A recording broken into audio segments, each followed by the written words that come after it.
रूपेण विभान्तमेका सदा निरालं वसमाधिगम्यं तमेकदन्तं शरणं व्रजामि। शारदां शारदाम्भोज वदनां वदनाम्बुजे सर्वदा सर्वदास्माकं सन्निधि क्रिया। चतुर्वदनो ब्रह्मा त्रिबाहुरपरो हरिः अबाललोचनः शम्भो भगवान् बादरायणः। गुरुर्ब्रह्मा गुरुर्विष्णु गुरुर्देवो महेश्वर। गुरु साक्षात् परब्रह्मा तस्मै श्री गुरवे नमः। ॐ स्कन्दाय स्कन्दरूपाय मिहिरारुणतेजसे नमो मन्दारमालोदन् मुकुटादि ब्रूते सदा। नन्दीश्वरो महातेजा नगेन्द्रतन आत्मज स नारायणार्के देवे नित्यम् अभ्यर्च वन्दिता। ॐ अशेष जगताम्बीजे ज्ञेयज्ञानस्वरूपिणी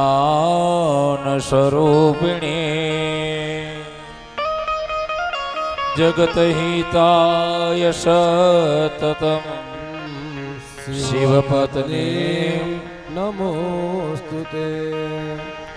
तस्मिन् वाहने पर्यक्षम्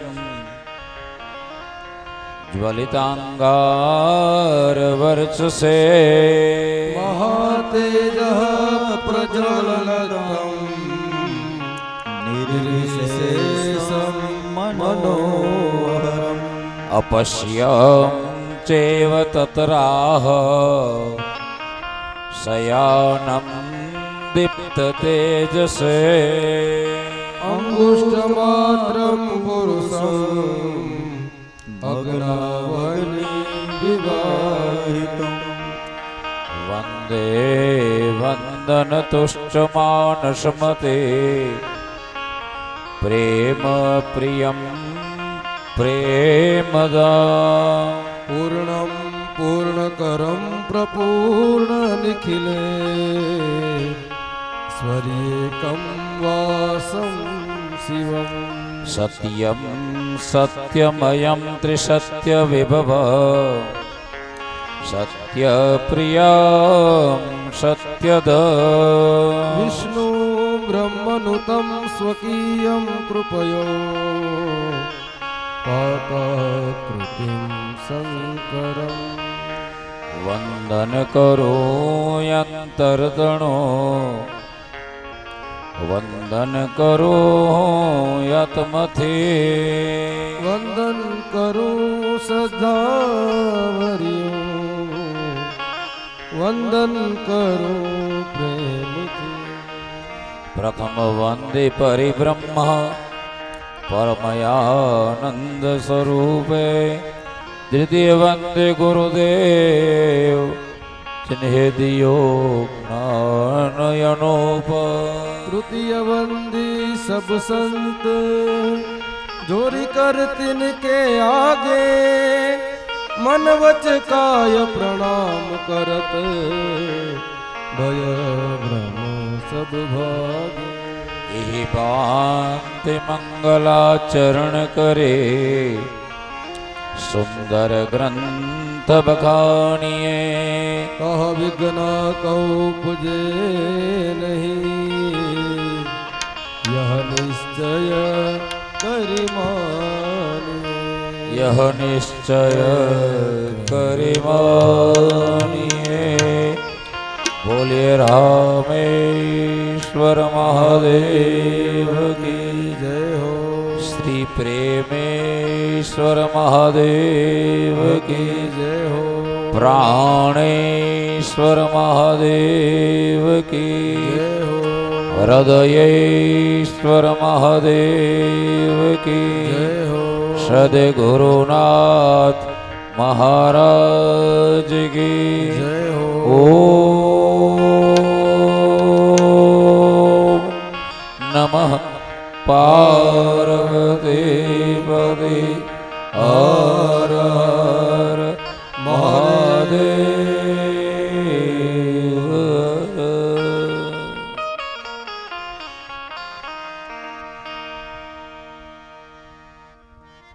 વ્યાસપીઠ ઉપરથી શ્રોતાજનને મારા હૃદયના સ્નેહ ભર્યા મહાદેવ હર મહાદેવ હર તો શિવ હર રે શિવ હર રે સાંબ સદા શિવ શિવ હર રે ગાઓ શિવ હર રે ગાઓ શિવ હર રે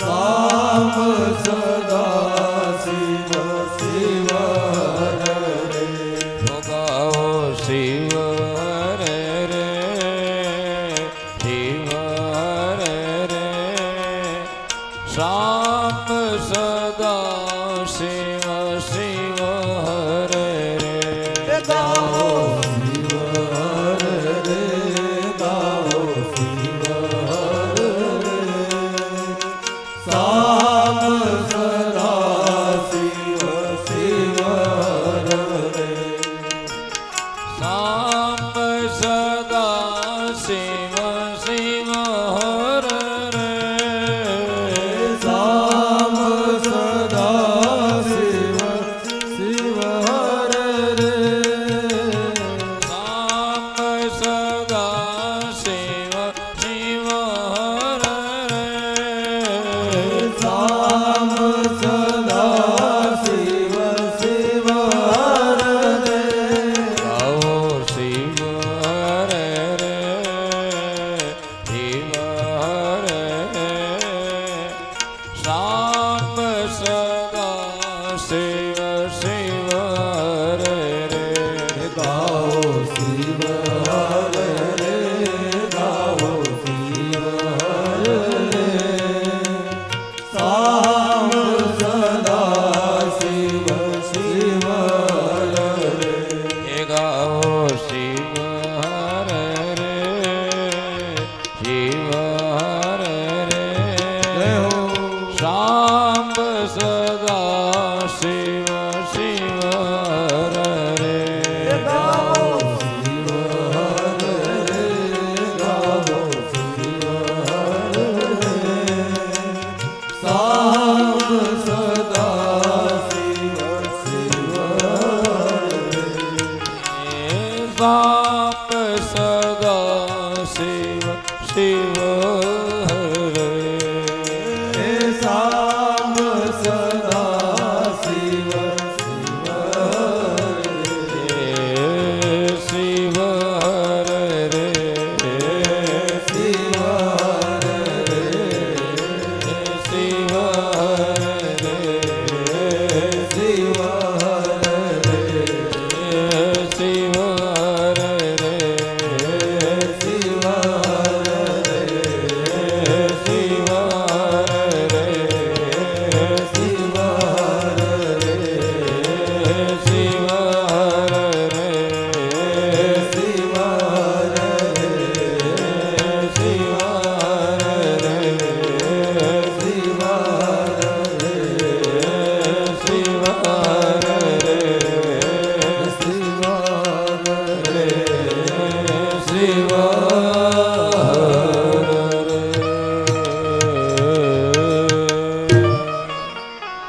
પરમાત્મા શિવજીને મળવા માટે માનવ માત્ર ના કલ્યાણ હેતુથી ભગવાન શ્રી વ્યાસજીએ શિવ મહાપુરાણ રૂપી નિસરણી મૂકેલી છે 7 પગથિયા વાળી 7 સોપાન વાળી. એ પૈકીનું ત્રીજું સોપાન જેનું નામ છે સતરુદ્ર સંહિતા. એમાં ગઈકાલે ભગવાન શિવજીના પરમ ભક્ત ભગવાન શ્રી કૃષ્ણના સદગુરુ એ ઉપમન્યુ ચરિત્ર આપણે સાંભળ્યું. ત્યારબાદ ભગવતી પાર્વતીએ તપ કર્યું ત્યારે જે ભગવાન નટ રૂપ લઈને ગયા હતા એ કથા અને જટિલ બ્રહ્મચારી સ્વરૂપ લઈને ગયા હતા એ કથા કહી છે. તેમજ સાધુવેશ બ્રાહ્મણ અને અસ્વસ્થામાં અવતારની કથા કહી છે. ત્યારબાદની કથાનું વર્ણન કરતા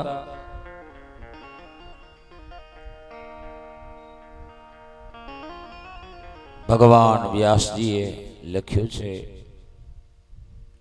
કિરાત અવતારની કથા. જ્યારે હસ્તિનાપુરના રાજમહેલની અંદર, હસ્તિનાપુર એટલે આજનું જૂની દિલ્હી, એ હસ્તિનાપુરના રાજમહેલમાં એ કાકા બાબાના જે ભાઈઓ કહેવાય એ કૌરવો ને પાંડવો એ જુગાર રમ્યા છે.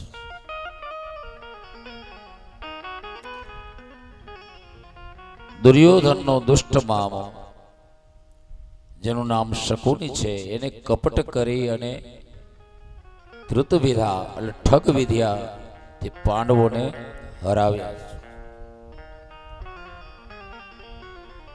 આમ તો એને શરત મૂકેલી જે હારે તે વનમાં જાય, પરંતુ જુગારનું પાપ પાંડવોને લાગ્યું છે. કોઈ પણ રીતે પણ જુગાર તો રમ્યા.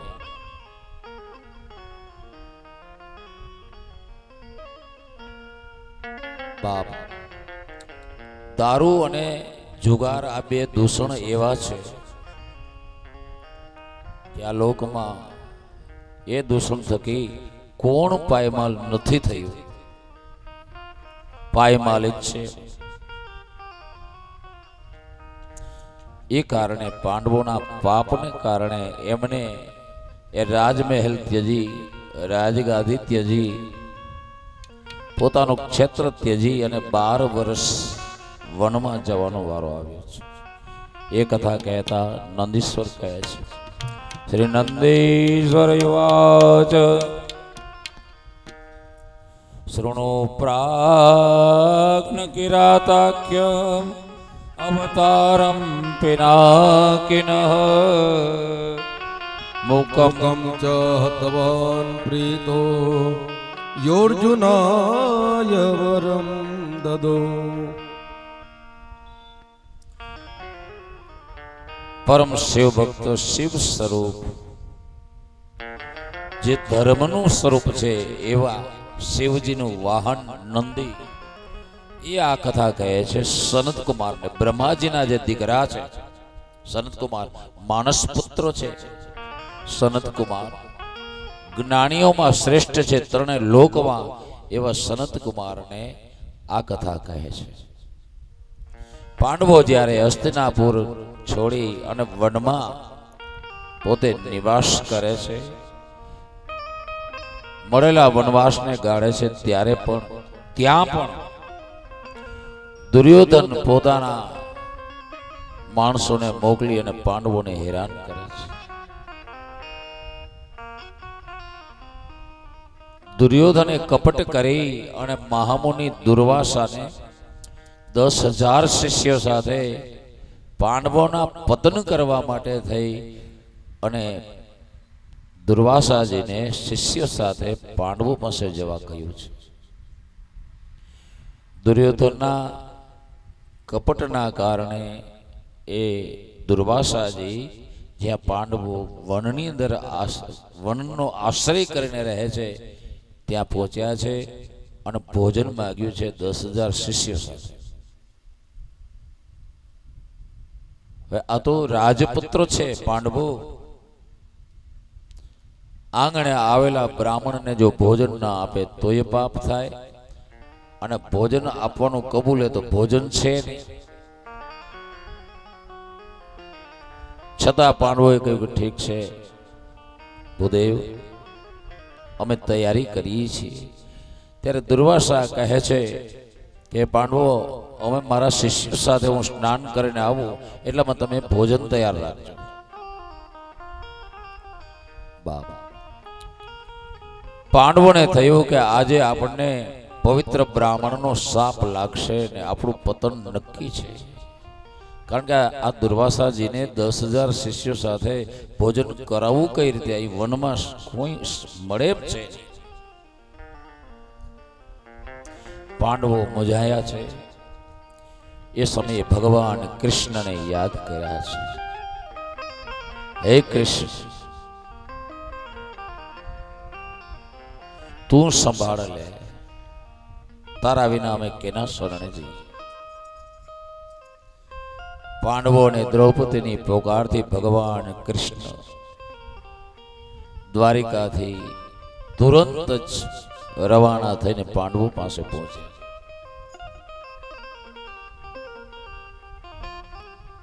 પાંડવોને કહે છે કે તમે મને કેમ યાદ કર્યો? ત્યારે પાંડવોની આંખોમાં આંસુ આવ્યા છે. હે પ્રભુ, દુર્વાસા આવ્યા છે અમારે ત્યાં ભોજન લેવા, અમે ભોજન આપવા કબૂલ્યું છે, પરંતુ ભોજન તો છે નહીં. આજે નક્કી અમને બ્રાહ્મણોનો શાપ પ્રાપ્ત થશે. શું કરવું? આ સંકટમાંથી તમારા સિવાય અમને બીજું કોણ ઉગારે? ત્યારે કૃષ્ણ કહે છે કે દ્રૌપદી ની પાસે સૂર્ય ભગવાને આપેલી થાળી છે. એ થાળી જે કઈ ઈચ્છા કરે ભોજન તરત જ મળતું પાંડવો. તો તમે શા માટે મૂંઝાવો છો? ત્યારે પાંડવો કહે છે કે કૃષ્ણ, અમે થાળીનો આજના દિવસનો પ્રયોગ કરી લીધો છે, બીજી વખત એમાં પ્રાપ્ત ન થાય. એક વખત પ્રયોગ કરીએ ને કદાચ 20,000 નો માગ્યો તો પણ મળી જાય એક જ થાળીમાંથી. પરંતુ આજના દિવસનો પ્રયોગ થઈ ચૂક્યો છે, હવે અમારે કરવું શું? એ થાળી પણ અમારું રક્ષણ કરી શકે એમ નથી. કૃષ્ણ કહે છે કે થાળીનો ઉપયોગ તમે ભલે કરી લીધો, એની અંદર કઈ તો હશે ને? નહીં, થાળીમાં શું હોય? તમે લાવો તો ખરા. થાળી લાવ્યા ને તો એમાં એક તાંદળજાની ભાજીનું પાંદડું ચોટેલું હતું. કૃષ્ણ કહે આ રહ્યું. તમે કહો છો કઈ નથી. આ એક કાફી છે. ભગવાન સૂર્યદેવે આપેલી થાળીનો એક ભાજીનું પર્ણ પણ કાફી છે. એ પાંદ લઈ અને ભગવાને પોતાના શ્રી મુખમાં મૂક્યો છે. બ્રહ્મ પરમાત્મા છે કૃષ્ણ. એક ભાજીના પાનથી પોતે તૃપ્ત થયા અને સમસ્ત બ્રહ્માંડ જેના શરીર સ્વરૂપ છે એવા ભગવાન કૃષ્ણના તૃપ્ત થવાથી દુર્વાસા અને એમના 10,000 શિષ્યો જે સ્નાન કરવા ગયેલા એ અતિશય તૃપ્ત થઈ ગયા છે. પાંડવોને આશીષ દઈ અને જમવાની ઈચ્છા ન હોવાથી દુર્વાસા ત્યાંથી જ રવાના થઈ ગયા છે. આમ ભગવાન કૃષ્ણે ભાજીનું એક પાન ખાઈ અને પાંડવોની લાજ રાખી છે. ત્યારબાદ શાંતિથી બેઠા છે માતા કુંતા, પાંડવો, દ્રૌપદી, ભગવાન શ્રી કૃષ્ણ. ત્યારબાદ યુધિષ્ઠિર આંખમાં આંસુ લાવી અને કૃષ્ણને કહે છે કે હે કૃષ્ણ, અમે આ પાપ કર્યું જુગારનું, જેના કારણે અમે વનની અંદર આવ્યા. ભલે શકુનીએ કપટ કરી અને અમને હરાવ્યા છે જુગારમાં, પરંતુ જુગાર તો રમ્યા ને અમે, એનું પાપ તો અમે ભોગવીએ છીએ. પરંતુ દુષ્ટ એવો દુર્યોધન અહીં વનમાં પણ અમને શાંતિથી રહેવા દેતો નથી. હે કૃષ્ણ, અહીં પણ અવારનવાર કોઈને ને કોઈને મોકલી અને અમને હેરાન કર્યા કરે છે. હે કૃષ્ણ, મને એવું લાગે છે કે ભવિષ્યમાં, ભાવિમાં યુદ્ધ અમારું અને કૌરવોનું થાય એવું લાગે છે. શું કરીએ હવે? અમારી પાસે નથી કોઈ સૈન્ય, અમારી પાસે નથી કોઈ એવા શસ્ત્રો. ભીષ્મ પિતામહ, ગુરુ દ્રોણ, ગુરુપુત્ર અશ્વસ્થામા, જયદ્રથ, દુર્યોધનનો મામો શકુની સહિત ઘણા બધા, એ દુર્યોધન પોતે, એ બધા બળવાન છે, સહેજમાં જીતી શકાય એવા નથી. કૃષ્ણ કહે છે કે તમે બહુ સાચું કહ્યું છે, કારણ કે ભીષ્મ પિતામહ રાજગાદીને વરેલા છે, રાજગાદીની રક્ષા કરવી એમનું વચન છે, એટલે તમારા પક્ષમાં નહીં આવે. અને ગુરુ દ્રોણે દુર્યોધનનું અન્ન ખાધું છે, એટલે તમારા પક્ષમાં નહીં આવે. અસ્વસ્થામાં અતિ બળવાન છે, ભગવાનનો જ અવતાર છે, ગુરુ દ્રોણના પુત્ર હોવાથી એ પણ તમારા પક્ષમાં નહીં આવે. જયદ્રથ વગેરે બળવાનો છે, એ બધા દુર્યોધનના પક્ષમાં જ રહેવાના છે, એ નક્કી છે. ત્યારે યુધિષ્ઠિર કહે છે કે પ્રભુ, તો પછી અમારે કરવું શું? ભવિષ્યમાં નક્કી યુદ્ધ તો થવાનું છે, આપ કંઈક રસ્તો બતાવો કે અમારે શું કરવું. ત્યારે ભગવાન કૃષ્ણ કહે છે કે હે પાંડવો, સાંભળો. દ્વારિકામ ચ મયા ગત્વા શત્રુણામ વિજિગીષયા વિચાર્ય ચોપદેશાંશ્ચ ઉપમન્યોર મહાત્મનઃ. હે પાંડવો, હું જ્યારે ગોકુલ મથુરા છોડી દ્વારિકા ગયો, ત્યારબાદ શત્રુઓ ઉપર વિજય મેળવવા માટે શત્રુનામ વિજિગીષયા એ વિચારી અને વિચાર્ય ચોપદેશાંશ્ચ ઉપમન્યોર મહાત્મનઃ. બાપ, સદગુરુ ઉપમન્યુનો ઉપદેશ લઈ અને મેં તપ કર્યું છે.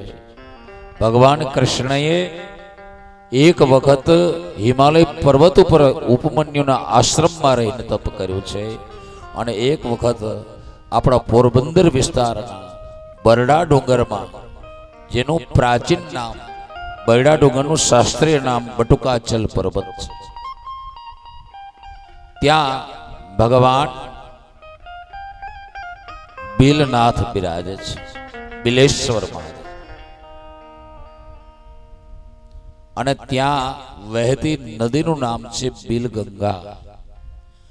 અને ત્યાં રહી અને ભગવાન શ્રી કૃષ્ણએ સદગુરુ ઉપમન્યુના ઉપદેશથી અને પાશુપતિ દીક્ષાના અનુસંધાને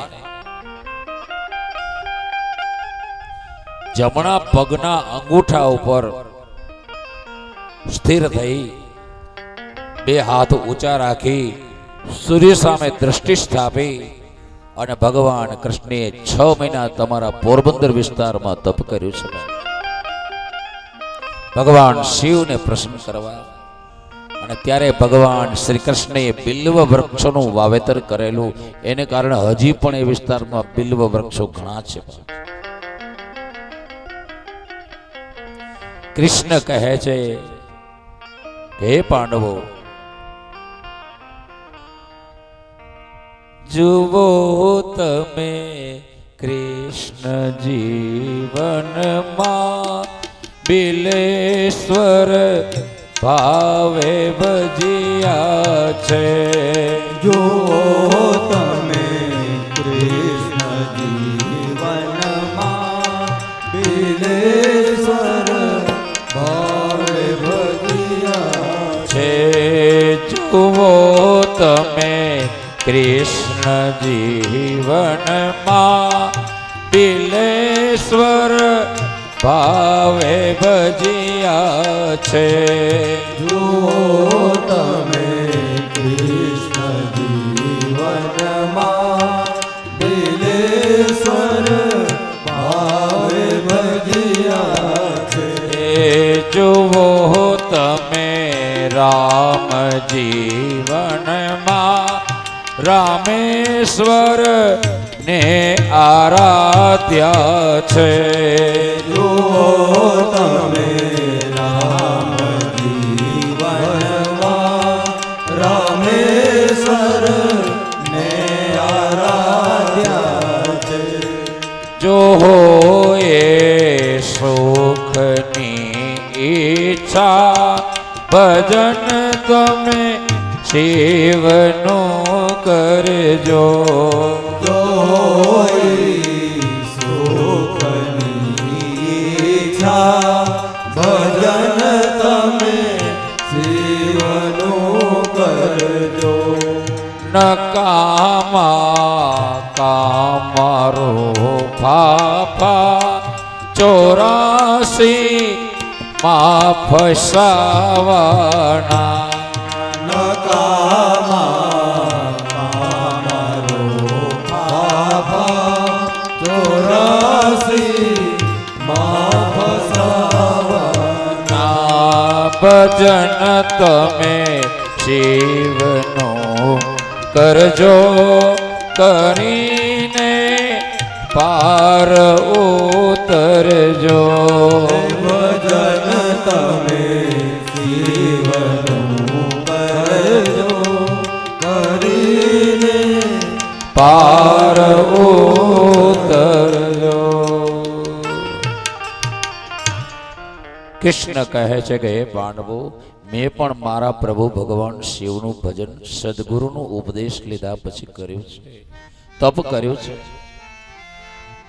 હે પાંડવો, મયા આરાધિત શંભો પ્રસન્ન પરમેશ્વર. બટુકે પર્વત શ્રેષ્ઠ સપ્તમાસમ સુસેવિત. હે પાંડવો, મયા આરાધિત શંભો પ્રસન્ન પરમેશ્વર. મેં આરાધન કર્યું બૈડા ડુંગરમાં બિલનાથ મહાદેવના સાનિધ્યમાં. 7 મહિના સેવા કરી. ત્યારે બટુકે પર્વતે શ્રેષ્ઠે સપ્તમાસમ સુસેવિત. ત્યારે મહાદેવ પ્રસન્ન થયા છે. અને એ પરમાત્મા પ્રસન્ન થયા ત્યારે ઇષ્ટકામાન કામાન દાનમયમ વિશ્વેશશ્ચ સ્વયં સ્થિત. પ્રભાવાન મયા સર્વ સામર્થ્યમ લબ્ધમુત્તમમ. એ પરમાત્માએ પ્રસન્ન થઈ અને મને વર આપ્યો, અને મેં એમની પાસેથી ઇષ્ટ કામના મેળવી છે, અને એમના પ્રભાવથી મયા સર્વ સામર્થ્ય લબ્ધ ઉત્તમ. મેં અતિશય સામર્થ્ય મેળવ્યું છે. ઇદાની સેવ્યતે શંભો, ઇદાની સેવ્યતે દેવો ભુક્તિ મુક્તિ ફલપ્રદ यूयं सेवत तं शम्भु मपि सर्वसुखावहम् એ પરમાત્મા શિવને બધા જ દેવો સેવે છે. બધા જ નાગો, ગંધર્વો, કિન્નરો, યક્ષો બધા એ પરમાત્મા શિવની સેવા કરે છે. એ પાંડવો યુયમ સેવતમ શંભુ મપી સર્વ સુખાવહમ, એ બધા જ લોકના દેવતાઓ, સર્વ લોક નિવાસી,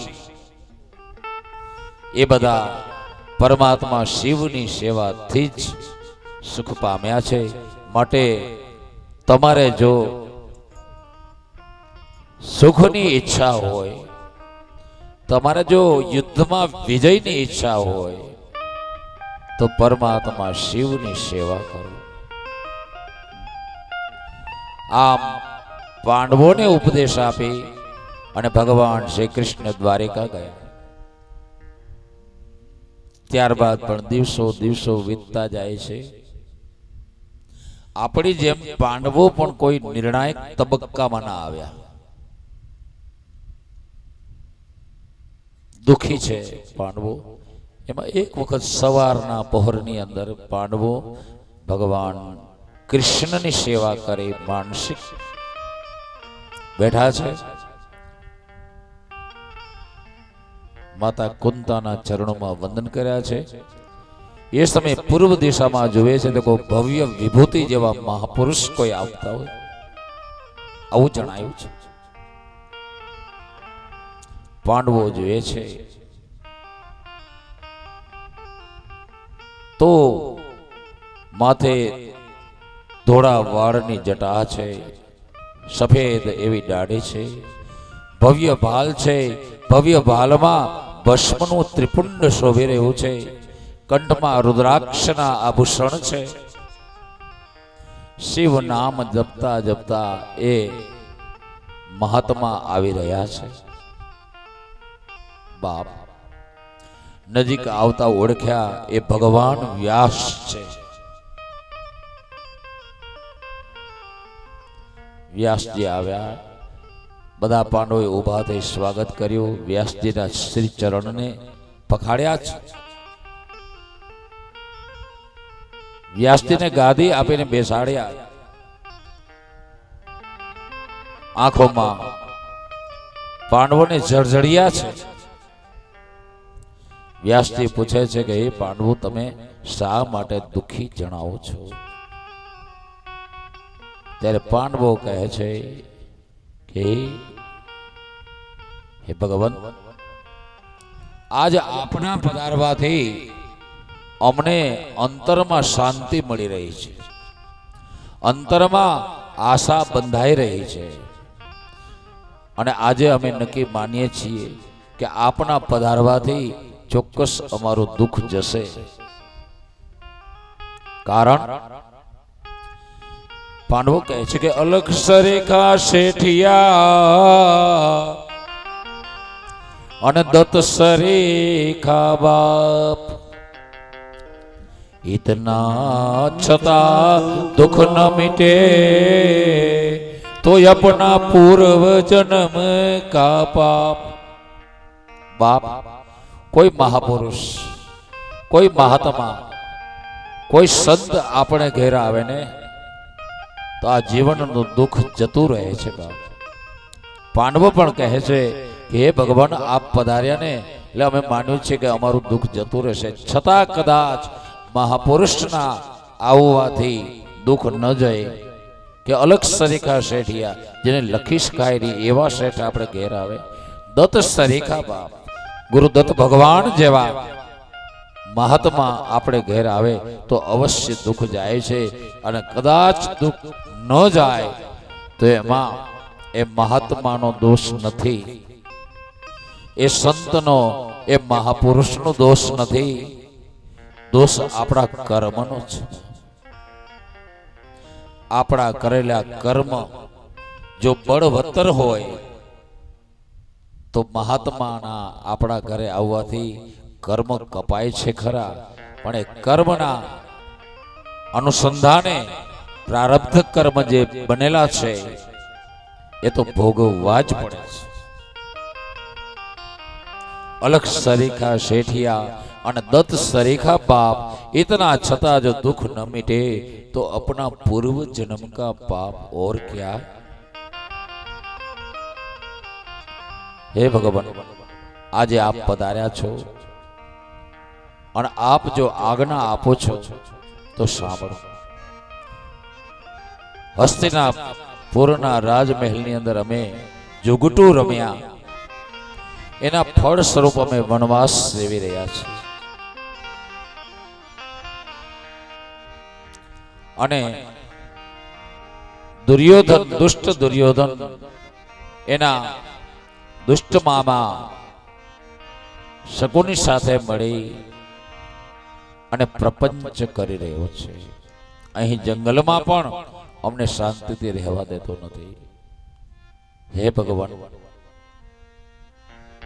અમને એમ લાગે છે કે ભવિષ્યમાં ભાવિ યુદ્ધ અમારું પાંડવોનું અને કૌરવોનું થશે, મહાભારતનું યુદ્ધ થશે.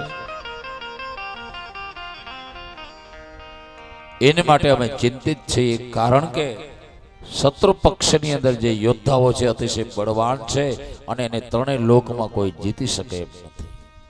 શું થશે યુદ્ધમાં? જો કે એ બાબતમાં અમને શ્રી કૃષ્ણે બોધ આપેલો છે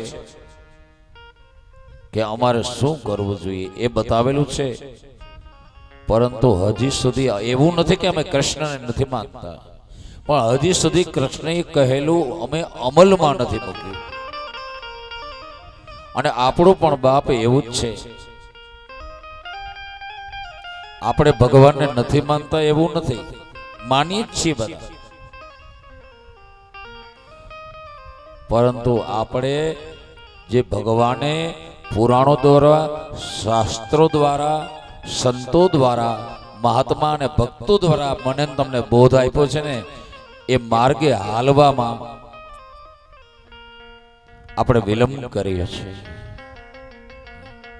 આપણે માનીએ છીએ પણ એ ધર્મને આપણે વાસ્તવિક રીતે જીવનમાં અમલમાં નથી મૂક્યો. પાંડવોની જેમ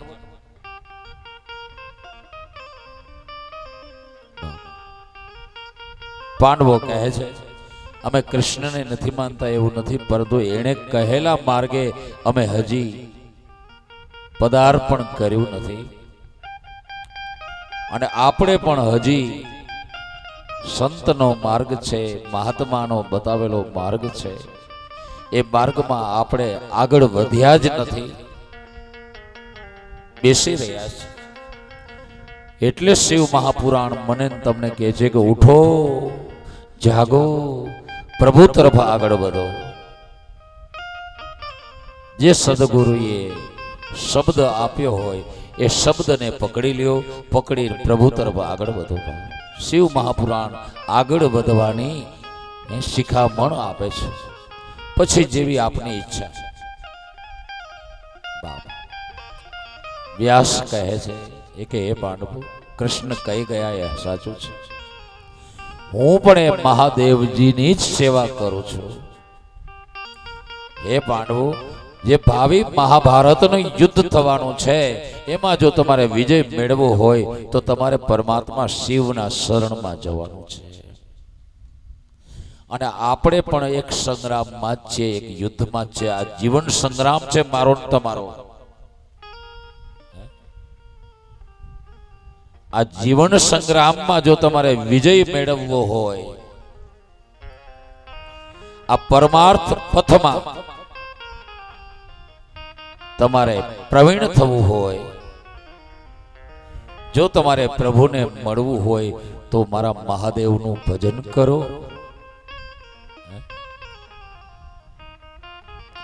જીવન સંગ્રામમાં જો જીતવાની ઈચ્છા હોય, આ જીવનને સફળ કરવાની ઈચ્છા હોય તો મારા પ્રભુ તરફ આગળ વધો. ભગવાન વ્યાસ કહે છે પાંડવો, તમારે મહાદેવનું ભજન કરવું જોઈએ. અત્યારે તો એક કામ કરો, તમારા પૈકીની એક જ વ્યક્તિ મહાદેવની સેવા કરવા જાઓ, એક તો જાઓ. બાબા, હું એવું માનું છું, ભગવાન વ્યાસ કહે કે તમારા પૈકીનો અર્જુન જાય પહેલા, અને તમે મા પાસે રહો, કુંતાજી પાસે. અહીં થોડી રાજનીતિ બતાવી છે શિવપુરાણ ભગવાન વ્યાસજીએ. અર્જુન એકલો જાય ને તો દુર્યોધનને એમ થાય કે આ બધા પાંડવો અહીંયા જ રહે છે વનમાં. એ દરમિયાન અર્જુન પરમાત્મા શિવની સેવા કરે, આરાધન કરે, ભજન કરે, એના દર્શન કરે તો ભાવિ મહાભારતના યુદ્ધમાં વિજય મળે. આ હેતુથી ભગવાન વ્યાસજી અર્જુનને કીધું કે તું જા, માના આશીર્વાદ લઈ અને પહેલા તો તું ઇન્દ્રકીલ પર્વત ઉપર જા. ત્યાં જઈ પહેલા તો ઇન્દ્રનું આરાધન કર. ઇન્દ્ર તારી પરીક્ષા કરવા આવે અને એ તારી પાસે આવે ત્યારે ઇન્દ્ર પાસેથી તું માર્ગદર્શન મેળવજે કે પરમાત્મા શિવને પ્રસન્ન કરવા માટે, જલ્દી પ્રસન્ન કરવા માટે શું કરું. જા. આમ ઉપદેશ આપી ભગવાન વ્યાસ ગયા. ત્યારબાદ માં, મોટા ભાઈ યુધિષ્ઠિર વગેરેને વંદન કરી એમની રજા લઈ અને અર્જુન ઇન્દ્રકીલ પર્વત ઉપર ગયો છે.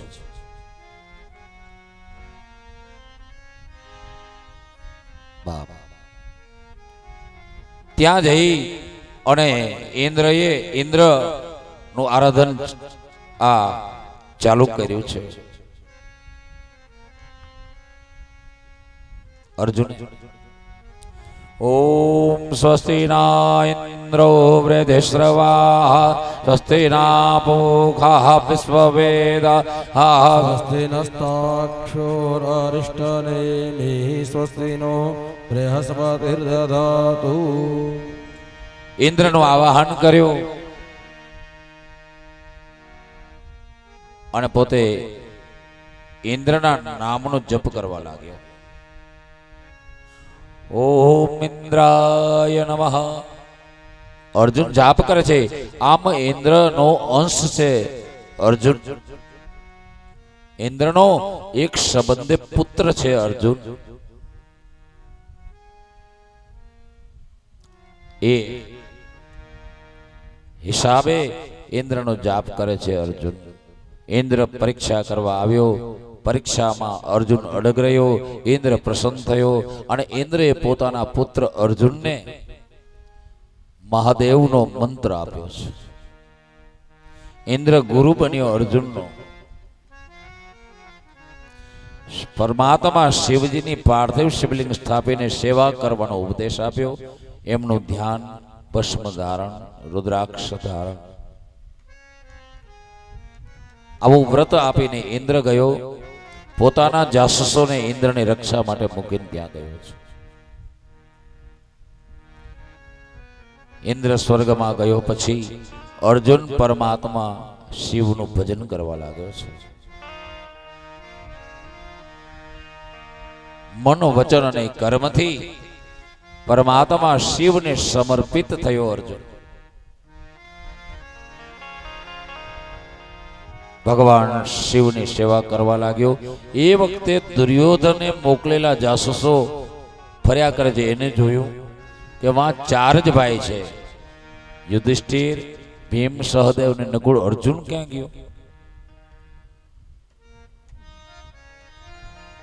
બાપ,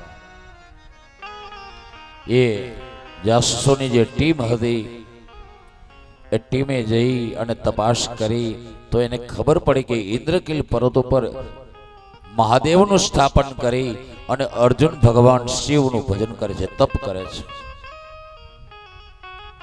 ઇન્દ્રનું દર્શન તો અર્જુન કરી ચૂક્યો છે.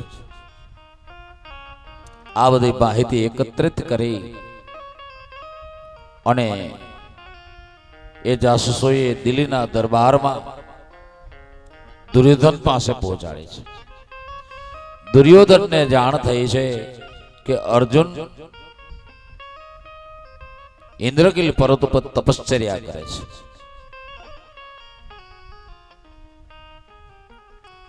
એટલે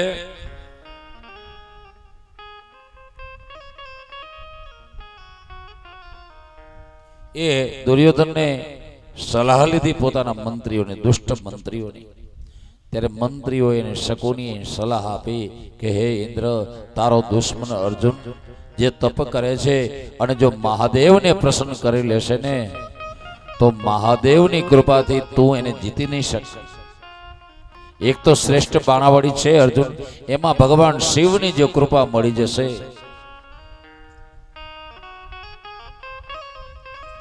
દુર્યોધને વિચાર કર્યો, વાત સાચી છે. કારણ કે અર્જુન ને દુર્યોધન કાકા બાબાના સગા કાકા બાબાના ભાઈઓ થાય. બાપ દુર્યોધને વિચાર કર્યો કે એ તપ કરીને ભગવાન શિવને પ્રસન્ન કરે એની પહેલા ન્યા જ એને મારી નાખવું અર્જુન.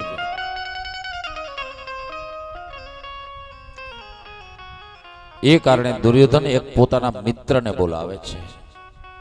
એ મિત્રનું નામ છે મુક રાક્ષસ. મુક રાક્ષસ કોણ છે? હિરણ્યકશિપુને 4 દીકરા છે, રાધ, અનુરાધ, સંહરાધ અને પ્રહલાદ. એમાં રાધનો દીકરો મુક રાક્ષસ છે અને પ્રહલાદનો ભત્રીજો છે. એ દુર્યોધનનો મિત્ર છે. એને બોલાવ્યો છે મુકને. મુક ગયો છે દિલ્હી, હસ્તિનાપુર. શું છે મિત્ર દુર્યોધન? તો કે મારો દુશ્મન ઇન્દ્રકીલ પર્વત ઉપર તપ કરવા ગયો છે, જા એની પાસે જઈને તું મારી નાખ. એ તપ સફળ થાય એનું, એને ભગવાનનું દર્શન થાય મહાદેવનું, એની પહેલા તું એને મારી નાખ. દુર્યોધનને સાંત્વના આપે છે મુક રાક્ષસ. ઘણાને મેં માર્યા છે દુર્યોધન, તું મોજ કર, આનંદ કર. તારા દુશ્મન આગળ વધે એની પહેલા જો હું હમણાં જ જઈને એનો નાશ કરું છું. આમ કહીને એ મુક રાક્ષસ પાંડવો જ્યાં રહે છે એ વનમાં આવ્યો છે. ઇન્દ્રકીલ પર્વત ઉપર જવા જે માર્ગ છે એ માર્ગમાં જઈ અને એને ભૂંડનું રૂપ ધારણ કર્યું છે. વિશાળકાય ભૂંડ.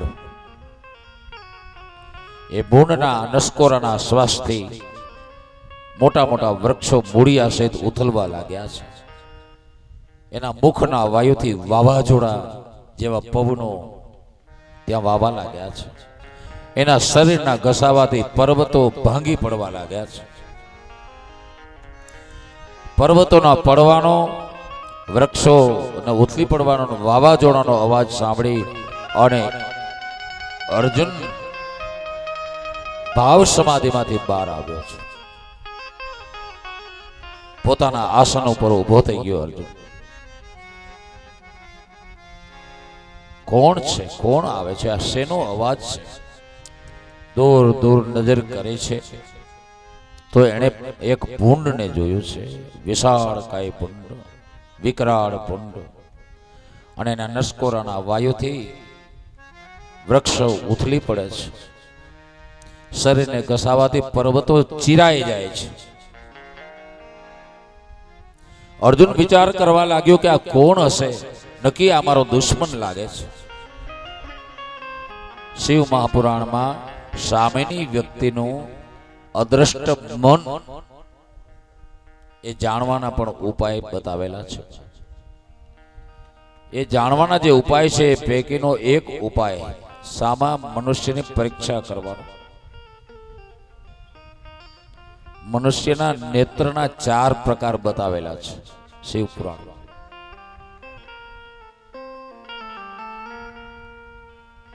બાપ, એ મનુષ્યનું જે નેત્ર છે એ દીકરાને જોઈને કેવું થાય, મિત્રને જોઈને કેવું થાય, સ્ત્રીને જોઈને કેવું થાય અને દુશ્મનને જોઈને કેવું થાય, એ અર્જુન વિચાર કરતા બોલે છે કે આજે મારા જે નેત્રો છે લાલ થયા છે, માટે જે આવી રહ્યો છે નક્કી મારો શત્રુ હોવો જોઈએ, દુશ્મન હોવો જોઈએ. મનુષ્યના નેત્રો છે દીકરાને જોવે ને ત્યારે દીકરાને જોઈ અને રસાળ બને. મિત્રને ભાઈબંધને જોવે ને ત્યારે નેત્રો હેતાળ બને. સ્ત્રીને જોઈ અને એ જ નેત્રો હોય ને એ ટેઢા બને. આ નેત્રના પ્રકાર બતાવેલા છે શિવપુરાણ. અને એ જ નેત્રો જ્યારે દુશ્મનને જુએ ત્યારે લાલ બને છે. માણસના શરીર એનો ખોરાક બતાવે છે. મારું વજન 92 કિલો છે. હું એમ કહું બાપુ એક જ રોટલી ખાવ તો કોઈ માને? શરીર છે એ ખોરાક બતાવે છે. માણસના મુખમાંથી જે શબ્દો નીકળે છે, વચન નીકળે છે, એ વચન એનું શાસ્ત્ર જ્ઞાન બતાવે છે. આકાર વડે, ચાલ વડે, વર્તન વડે સામો મનુષ્ય ક્યાં સુધી પહોંચેલો છે જાણી શકાય છે.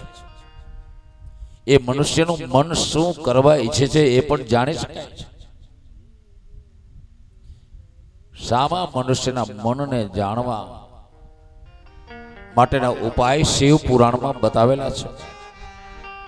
શિવ મહાપુરાણમાં તો ત્યાં સુધી બતાવેલું છે કે મારું ને તમારું મૃત્યુ ક્યારે આવવાનું છે, કેદી આપણું આ શરીર છૂટવાનું છે એ પણ બતાવેલું છે. આ શરીર છોડીને ન જવું હોય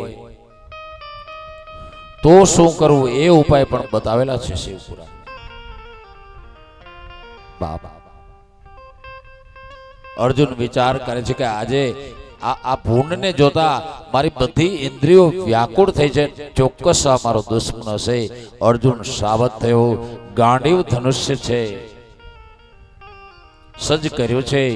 એમાં સરસંધાન કરે છે કે આવે નજીક એટલે એની સામે હું યુદ્ધ કરું. એ સમયે અર્જુનને મારવા જઈ રહેલા હિરણ્યકશિપુના પૌત્ર પ્રહલાદનો ભત્રીજો મુક રાક્ષસ અતિશય બળવાન છે, વરદાની છે. ત્યારે અર્જુનની રક્ષા કરવા માટે મારો મહાદેવ કૈલાસ ઉપરથી ઉભા થયા છે. બાપ એતસ્મિન્તરમ દરે તત્ર રક્ષાર્થ અર્જુનસ્ય વે તદભક્તિશ પરીક્ષાર્થ શંકરો ભક્તવત્સલઃ. અર્જુન નામના પોતાના ભક્તની રક્ષા કરવા માટે ભક્ત જેમને વહાલા છે એવા મારા મહાદેવ પોતાના આસન ઉપરથી ઉભા થયા છે.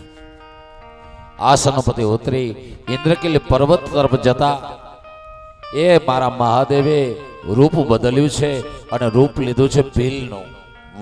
વનવાસી ભીલનું રૂપ લીધું છે. પોતાના ગણો સાથે આવ્યા છે. એ બધા ભીલડા બન્યા છે, આદિવાસી. શરીર પર ધોળા લીસોટા કર્યા, માથાના વાળની સાથે પક્ષીના પીછડા બાંધ્યા, હાથમાં તીર કામઠો લીધો. એમની સાથે જે એમના ગણો હાલ્યા એ બધા પણ ભીલડાના વેશમાં. એને પણ એવા વેશ ધાર્યા, લંગોટ બાંધ્યો છે અને મારો બાપ દોડ્યો છે, મારો મહાદેવ દોડ્યો છે પોતાના ભક્ત અર્જુનની રક્ષા કરવા માટે. આ બાજુ મુક રાક્ષસ અર્જુનથી નજીક આવી ગયો છે. એની પાછળના ભાગમાં મારા મહાદેવ પહોંચ્યા છે. સામે અર્જુન છે, પાછળના ભાગે મારો મહાદેવ છે. અને મુખ રાક્ષસ એ તીર છોડવાની રેન્જમાં આવતા એક બાજુ અર્જુને પોતાના ગાંડીવમાંથી બાણ છોડ્યું છે અને એક બાજુ મારા મહાદેવે પોતાના ભક્તની રક્ષા માટે થઈ અને બાણ છોડ્યું છે પોતાના ધનુષ્યમાંથી. એક સાથે બે બાણ વછોટ્યા છે, અલગ અલગ વ્યક્તિ તરફથી. એક મહાદેવ તરફથી ભીલના વેશમાં છે અને એક અર્જુન તરફથી. અર્જુનનું બાણ એ ભૂંડના મુખમાં વાગ્યું અને શરીર આખું વીંધી અને પૂંછડામાંથી નીકળીને બહાર પડ્યું. મારા મહાદેવનું બાણ પૂંછડામાં વાગ્યું, આખું શરીર વીંધી અને મુખમાંથી નીકળીને બહાર પડ્યું જમીન ઉપર. એ બે બાજુના પ્રહારના કારણે એ વરદાની રાક્ષસ, એ ભયંકર અસુર મોટા બરાડા પાડતો પાડતો, વૃક્ષોને પાડતો, પર્વતોને તોડતો, બરાડા પાડતો એ ધરણી ઉપર ઢળી પડ્યો છે, પોતાના વેશમાં આવ્યો છે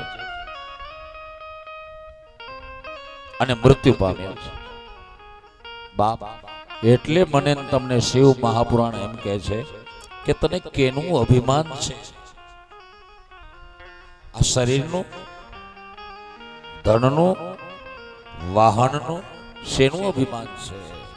આ લોકો જે મરી ગયા એ કેવા હતા એ તો વિચાર કર. વરદાની માટે મત કર તો અભિમાન બંદે, झूठी तेरी मत कर तू अभिमान बंदे, तेरी मत कर तू अभिमान बंदे, झूठी तेरी मत कर तू अभिमान बंदे, तेरी तेरे जैसे लाखों आए रयान नाम निशान, जैसे लाखों आए रयान नाम निशान। मत कर तू अभिमान बंदे, झूठी तेरी शान। मत कर तू अभिमान बंदे, तेरी शान। मत कर तू अभिमान।